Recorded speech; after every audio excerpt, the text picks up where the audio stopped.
A new video, a new story. Welcome.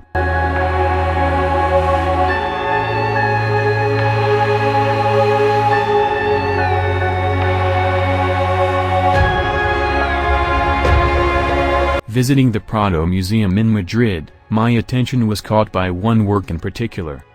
The faithful copy of the famous Gioconda by Leonardo da Vinci, which I had never heard of speak first. I wanted to investigate the history of the painting, and what I have discovered is truly incredible. Leonardo da Vinci's Mona Lisa is without doubt the most famous painting known to the world. We all know it is preserved at Louvre, but few know that the Museum of the Prado of Madrid, as I said at the beginning, one is preserved copy. It is not known how it arrived in Spain, but it seems catalogued among the works in possession of the country since 1666. In the beginning the copy was not considered faithful to the original. In fact, the Mona Lisa appeared painted on a black background. The enigmatic landscape painted by the genius Florentine was completely absent in painting. But the same was still used as a marketing reminder from the museum, is much appreciated by the public. In 2012, however, the Louvre requested the Prado to be able to exhibit the copy in an exhibition dedicated to Leonardo, so it was thought that the time had come to restore it. And it is thanks to this restoration that details are brought to light that changed not only history of the copy but also of the work original by Leonardo. The first revelation is perhaps the most known by art lovers. The black background of the Mona Lisa from Madrid, it hid the same painted landscape by Leonardo in his Mona Lisa. Therefore that of the Prado was a very copy more faithful to the original than it is thought at first, but it was thanks to a reflectography infrared, which was discovered another impressive detail. Both paintings had undergone the same corrections in the same points at the time they were painted. This can only mean one thing, that the joyous Prado came painted at the same time as that of da Vinci, and most likely by one of his disciples who was in the laboratory with him in front of the model.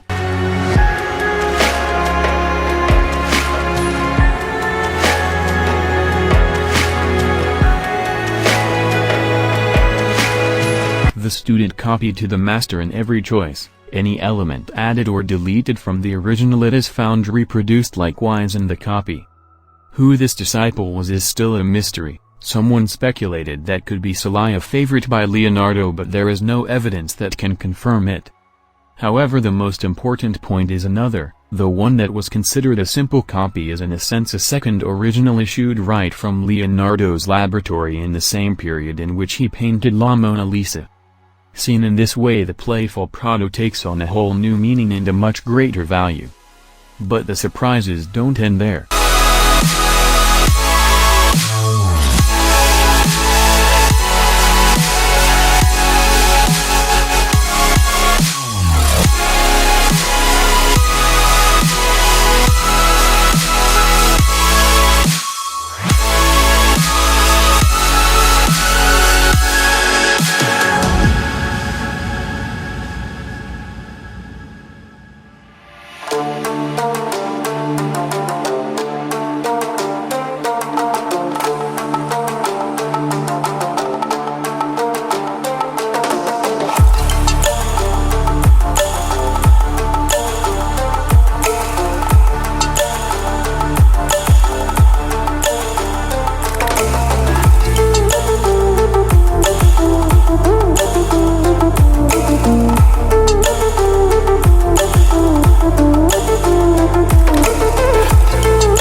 Before to go into the explanation, however, of the most important discovery, I believe it is necessary to highlight the differences that exist between the two frameworks.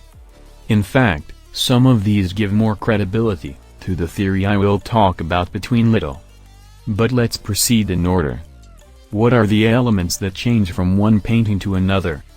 The smile is exactly the same in the two paintings, as well as the look. But the Mona Lisa del Prado is equipped with eyelashes and eyebrows. It seems strange that da Vinci has forgot about these two elements, but it seems that the omission was desired. Leonardo wanted to get one more abstract beauty, idealized or otherwise. He went in search of a reproduction faithful to the model. Another element that we find the same in the two paintings, it is the outline of the face of the Mona Lisa. But in Leonardo's painting his forehead is higher, getting the effect of a slimmer face. To make it even better, moreover, Da Vinci painted the horizon in a lower position than the one in the painting exhibited at the Prado, suggesting his once again going to improve in a certain sense the beauty of the woman. Another detail concerns the veil. That of Leonardo is black and that of Madrid is white, plus her dress is red, a color that Da Vinci replaced with yellow. Lastly, the painting by Madrid is devoid of the famous nuance painting technique invented by the master Florentine, which must have been applied to the image in just 1 second moment. Well, now yes, we are in possession of all the elements to understand the most important discovery, the one that in some sense could change completely our vision of the Gioconda del Louvre.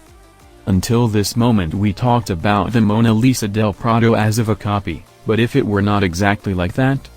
Let me explain better. From the analyses carried out, it was discovered that the Mona Lisa of the Prado was painted on an oak board of very high quality and using the finest pigments of the time, which red lacquer, or lapis lazuli, materials really too expensive to be used in a simple tutorial. Moreover, the Florentine artist Giorgio Vasari, in his work, The Lives of the Most Excellent Painters, Sculptors and Architects, yes, dwelt at length on the description of eyebrows and eyelashes of Mona Lisa. But how could he do it if these items are not present in Leonardo's painting? What if he referred to those of the painting preserved in Madrid? There is another point to consider. When an individual or family instructed a painter of the making of a portrait, they wanted the same faithfully reproduce the model. The model then assumes that the lashes and the eyebrows should be included in the picture.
The Mona Lisa of Leonardo, as already mentioned, portrays the ideal of beauty. That of his disciple instead plays with more attention to detail the woman.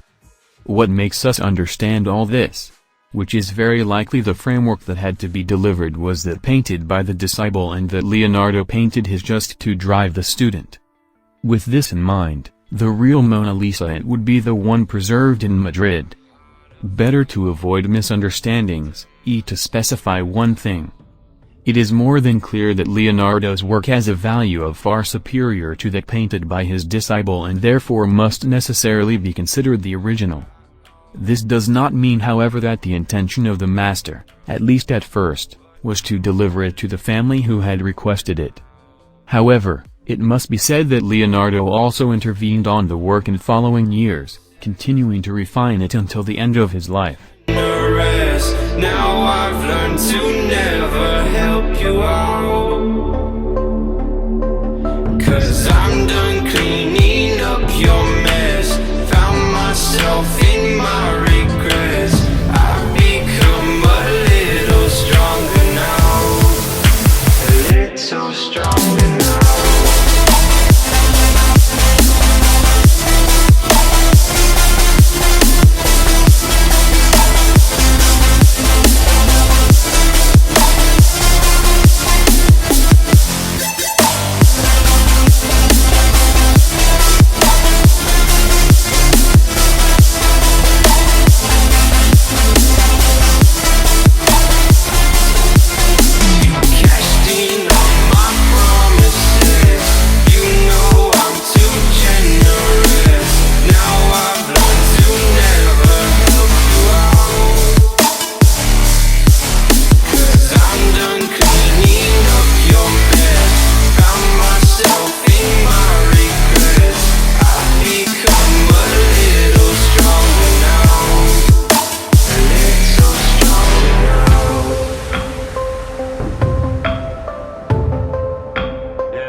This is what we know up to this moment, of the enigmatic Gioconda on display in the Prado Museum. According to scholars, the mysteries that packed could be others, but they could come to light only later. A meticulous restoration of the work by Leonardo. A restoration that is unlikely to come realized, as it would change remarkably the work exhibited at the Louvre.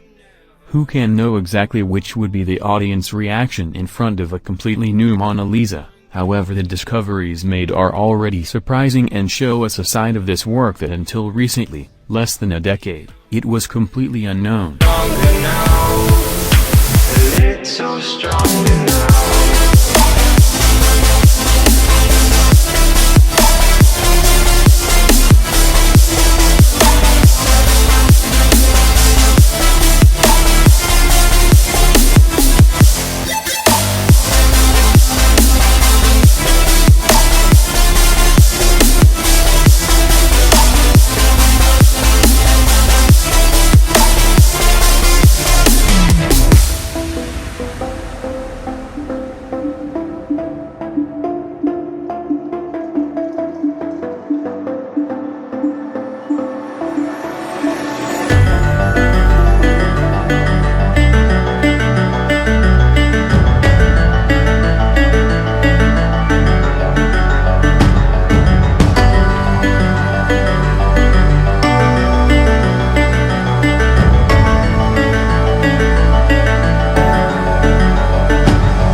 And we have reached the end of this video. A special thanks to those of you who have made it this far, and of course I just have to say goodbye and refer you to the next video.